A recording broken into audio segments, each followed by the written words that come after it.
Hi guys, I cannot understand how people having so much issues within their own country can support the invasion to another country and force the way of living they used to. One of my main principles is that if you want to change something, you need to change yourself first, so the others will want to join you, to be with you. It's like if you are a shit, you attract flies. If you are honey, you will attract bees. I think the same principle applies in society overall and for countries as well. It's easy to force somebody to do something with anger, but there will be no trust between each other. What's the benefit of it?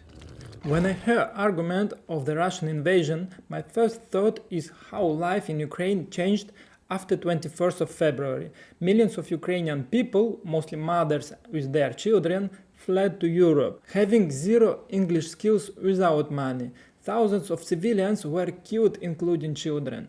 Rapes and tortures. I don't see any excuse for that. How do people live in Russia? The pensions are about 13 to 15,000 rubles, which is around 200 USD per month. Buying basic drugs becomes an issue for pensioners. They hope for their children to help them. 10 тысяч пенсий получаю, 2 высшее образование. На что я живу? Хуй без соли доедаю. Minimal salary is 14,000 rubles and 70% of Russians have a salary greater than that.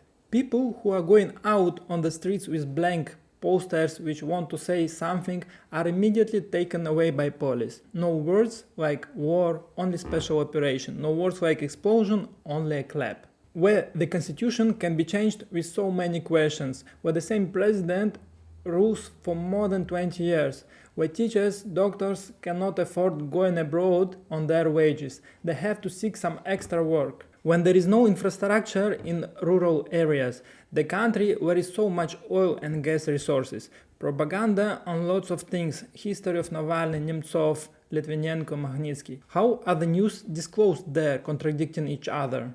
Those social media guys who speak badly about Western world and at the same time having their own property abroad, having their children studying and living abroad in Europe, US, in the same Western countries. And all those things Russia wants to settle in Ukraine.